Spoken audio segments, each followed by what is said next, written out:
Hello and welcome to another episode of Gadgets and Gizmos. My name is Gaurav. Now, technology is a great equalizer, man.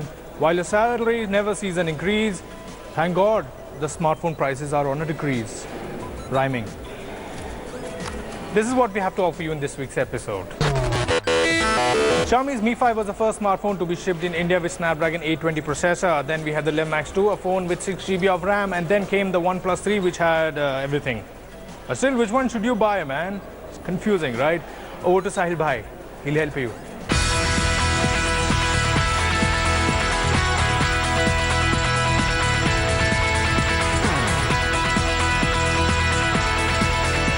So if you're in the market to buy a high-end smartphone, then you're probably looking at the Galaxy S7, the LG G5, or the new HTC One, or perhaps you're looking at the iPhone 6s or 6s Plus.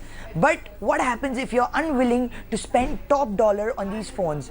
Well, there are solutions, because this year we have seen a bunch of giant-killing smartphones enter the market, which cost fraction the amount with similar if not better functionality. And of course, I'm talking about the new OnePlus 3, the Le Echo Le Max 2, and the Xiaomi Mi 5, which was launched a couple of months ago.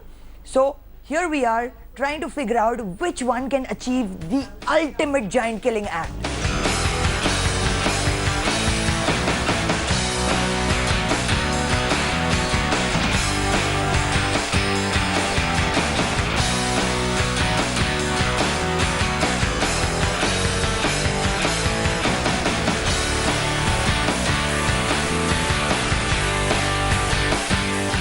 I am very happy to report all three phones again pack really big batteries. Both the OnePlus 3 and the Mi 5 have a 3000 mAh battery, while the Le Echo Le Max 2 has a slightly larger 3100 mAh battery. In terms of battery life, with day-to-day usage rotating between medium to heavy usage over Wi-Fi or 4G networks, then I would definitely have to say the OnePlus 3 comes out as the winner, because it's very well optimized and it will easily last you around 13 to 14 hours on a single charge with medium to heavy usage. The Le Max is poorer, it will last around 10 hours, and the Mi 5 is also quite similar to the Le Max. Now, photography is a big feature that's really important for the average smartphone user, and all these three phones pack in some really superior camera hardware. This one comes with a 21 megapixel camera with OIS. The Mi 5 rocks a 16 megapixel camera, and it has got a special dual hinged optical stabilizer. And also the OnePlus 3 comes with a face detect autofocus, optical image stabilization, and a 16 megapixel sensor. But if you look at usage, real world usage, the OnePlus 3 clearly has the best camera of the lot. The Le Max and the OnePlus 3 have 6 GB of RAM, while the Mi 5 also has a pretty hearty 3 GB of RAM, and all of these phones come with copious amounts of memory. Performance is really impressive on all three, but for me the OnePlus 3 takes the cake again, because it runs faster, the entire software experience and performance and multitasking is smoother, and this phone just doesn't get hot, while these two definitely do get quite warm and toasty at times. So that's why the OnePlus 3 is a definite winner in the performance section.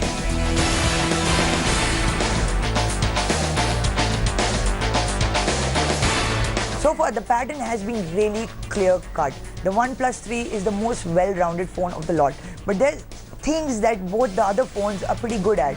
For instance, if you watch a lot of movies and you want a great display, then the Le Max 2 has the best display of the lot. It's sinfully good. It's almost as good as the Galaxy S7 display. If you're looking for a more compact phone, then it has to be the Mi 5, because it's so compact, it's got a smaller screen size, and it's easier to handle. But overall, for me, the OnePlus 3 is the ultimate giant killer, because it marries an insane spec sheet, great performance and design, and the right price. The OnePlus 3 is the ultimate giant killer in the market right now.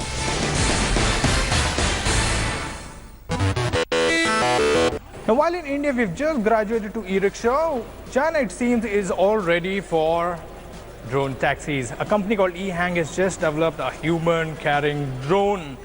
Fantastic, man. Take a look.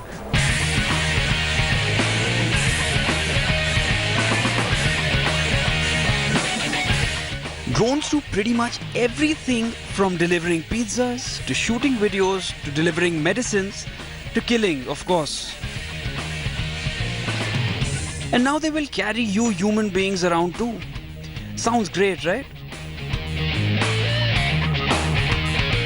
This is the eHang 184, a drone that was showcased at the CES this year. Chinese drone maker eHang has developed the 184, a prototype of the first autonomous drone that will fly humans.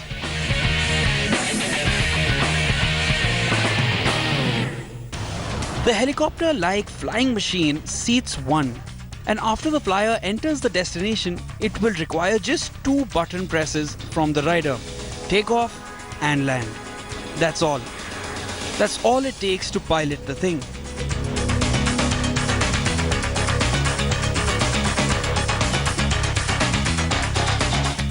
Once it goes into production, it will take off vertically, no need for a runway, and land similarly. When in the air, it's capable of speeds of up to 62 miles per hour. The 184 can travel up to 11,480 feet, and it's got a battery pack that's capable of 23 minutes of flying time. It's tiny too, just 18 feet long. But it's actually capable of being smaller than that. It can be folded into a 5-foot space, so it can fit right into a standard parking spot. You can't exactly carry it, but it's light for what it is. It weighs just 440 pounds. For those who are afraid of flying, don't fear that much. eHang put all kinds of fail-safes on board, including multiple power backups, a program that will land the drone at the first sign of trouble, and an OnStar-like command center for flyers who need help. And eHang promises that it will be much safer than driving, where drivers themselves are the main source of accidents. eHang hasn't estimated what the 184 will cost yet, but it plans on continuing to improve the product and get the costs down for when it's able to be produced. eHang is not the only company working on this concept. There have been others who have made prototypes, but none like the eHang 184. The 184 stands for 1 passenger, 8 propellers and 4 arms, but it's not ready to fly just yet.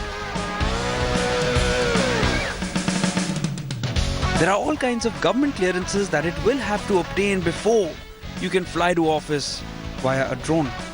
But eHang says it is working closely with government agencies on the technology.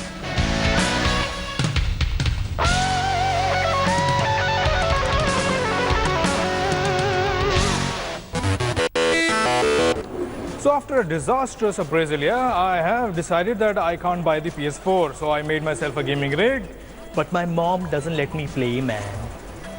Anyway, I think gaming laptop is the deal because they're small and compact and they have all the power and you can carry them around anywhere and play games all day long. And this week we have a gaming laptop from Asus. It's big, man. It's awesome. Fantastic, you know. Can I also play, Rohith?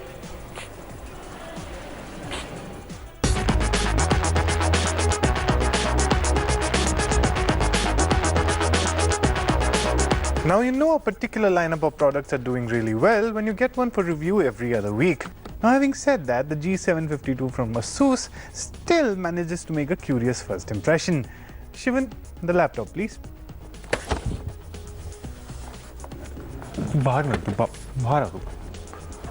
Anyway, time to find out whether this humongous monstrosity is actually worth its weight in gold, or is it a rather expensive paperweight? Let's find out, shall we? The G752 looks like a tank and feels like one too, thanks to the 4 kilo of body weight. Credit where credit is due though. This is a solidly built machine. Aesthetically, it's completely over the top, with a razor-sharp design language that feels ripped from the future, complete with LEDs on the back that light up when you turn this beast on. It looks like it belongs in a science fiction film. But there are going to be people who will find this a little too over the top for their tastes. Despite Asus's best intentions, I think they know that this can be a divisive design language for a laptop. The G752 features a Core i7 and the beastly GTX 980M coupled with 16GB of RAM and 1.5TB of hybrid drive storage. They even throw in some cloud drive space with Dropbox. The 17-inch screen on the front is gorgeous, outputting detailed and sharp images. The keyboard and trackpad are smooth as butter. The full-size keyboard is big enough to accommodate even the biggest of hand sizes.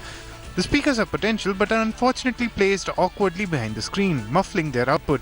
The keyboard also has dedicated macro keys with a special key devoted to the Asus Control Center, which allows you to remap the macro keys to your liking, in addition to tweaking various preset profiles or creating custom ones.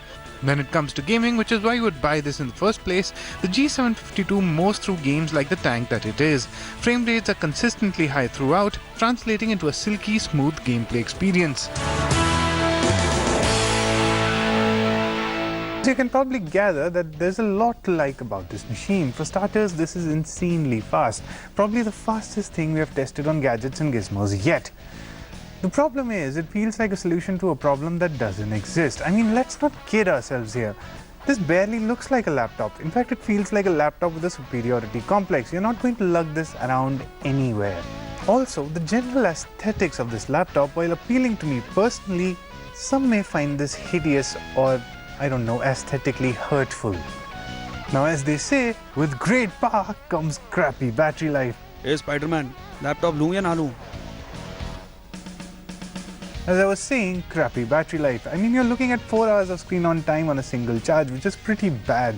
I mean, don't you? और क्या लेगा? Anyway, another problem is the asking price. I mean, you're looking at 1,80,000 rupees for this. I mean, for that price, उंगली तोड़ेगा. I mean, for that price, I could build 2 gaming desktops with more power than this could ever have. In conclusion, this is a laptop for those who play golf as a hobby. Golf एक हाथ से खेलते हैं. And who probably have an Audi or 2 in their garage. तेरे पास है क्या? For everyone else, including me, this is probably hard to recommend. Corporati. Now, Shivan this week reviews the new HP Elite Folio 13 laptop. Let's see what he has to say.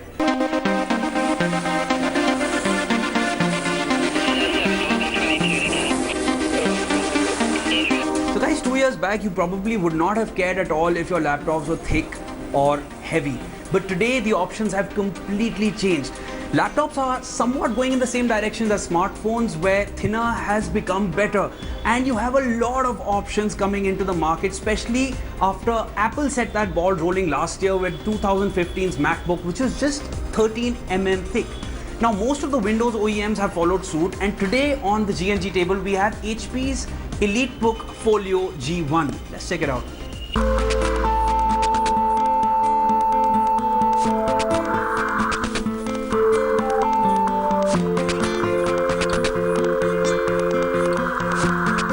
MacBook is just 13 mm thin with one Type-C USB port. HP's EliteBook Folio G1 takes it forward and it's become slimmer at 12 mm and comes with 2 USB Type-C ports along with a 12.5-inch Full HD touchscreen display.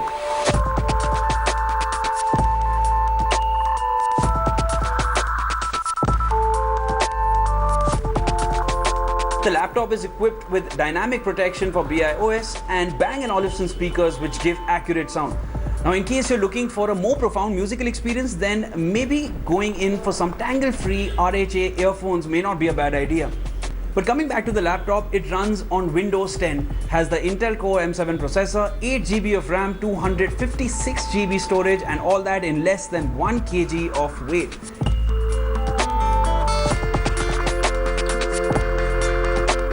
It has a sleek aluminium build and can be laid out flat at 180 degrees.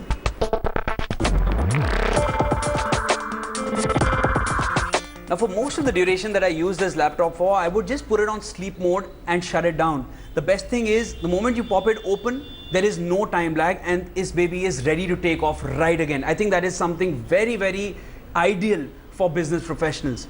The other beautiful thing is that the viewing angles are very accurate.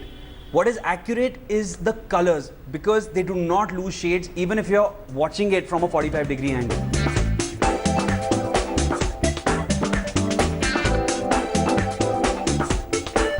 Now the trackpad on this baby almost makes me feel as if I'm finger skating on it. It is that smooth. And the keyboard is as buttery as I would have never imagined. You just want to keep typing on and on and on, and the typing speeds that you can attain are unparalleled. However, the battery life is just above average, but nothing to rave about. And the other problem that I have is that the EliteBook Folio G1 has this vibrating touchscreen panel which shakes longer than I would have expected when you pop it open, making it look and feel rather delicate. Looking at those moves and shakes, I don't think I have it in me to check the hits and drops that this one can actually endure. So there's no denying the fact that this is definitely one cool laptop, and it's already made it to most of the best laptops of the year lists of 2016. But the bigger question is this: how useful is it right now? Are we really prepared for these Type-C USB ports? Because most of my pen drives and USB wires are absolutely useless when it comes to this system because they're not compatible with Type-C. So this system may be way too ahead of its times, and while it may become very relevant in the times to come in the future, this will still cost you $1.5 lakh in the present. So take your pick accordingly. In our gaming segment this week, we review Overwatch. It's a highly stylized team-based shooter game that's set on the Earth in the near future. Multiplayer has always been fun. Here is Rohith with his review.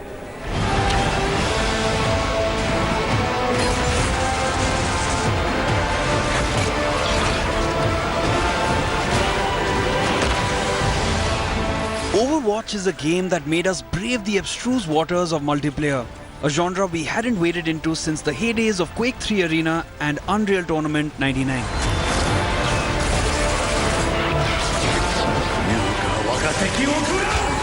But just like those old classics, the game features busy multiplayer where skill is the only pedestal and everything else fades away.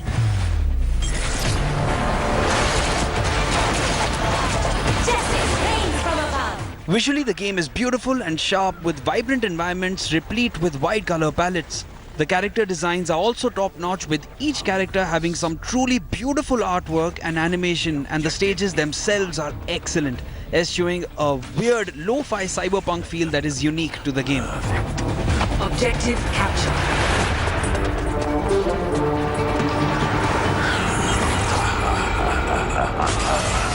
There are also several neat touches that make the game stand out, like definite visible color silhouettes on the opposing team, without destroying the aesthetic.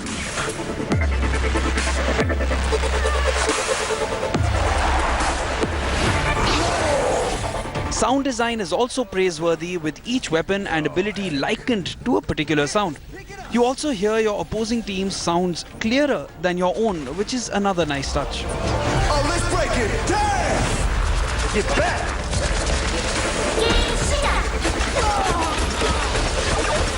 Regardless of the story in-game or not, Blizzard differentiates each character on what matters most. That is, the gameplay. Stay here. Each of the heroes not only play differently but have unique abilities.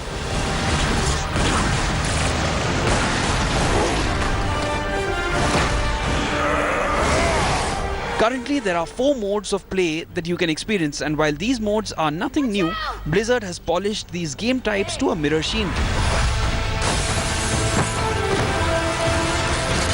The gameplay is fast-paced and dynamic, offering tons of replayability as you race to try and learn a map before the other team does. However, all of this will keep you playing for a good 10 hours or so before fatigue sets in.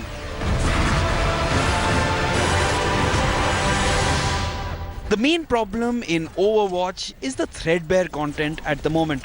There are about 12 or 13 maps for all the modes altogether, plus a few weekly mutators like random heroes every time you spawn. This will stop them.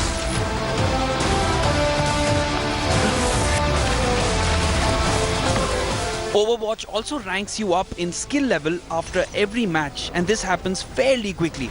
After about a few hours of play, we made it to level 4, but frustratingly still ran into matches where we were pitted against players that had double the skill or found a team consisting of players above our skill level. Both of these are far from desirable scenarios. We shall see, brother.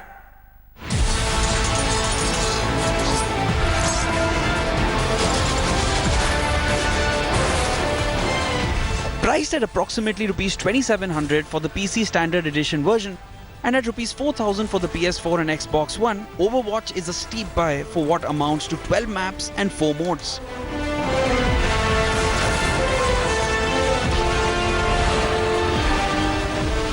What makes it worthy, however, are the excellent characters and tight, fast-paced and balanced gameplay, which is the most fun we've ever had in a multiplayer shooter since Unreal Tournament 99.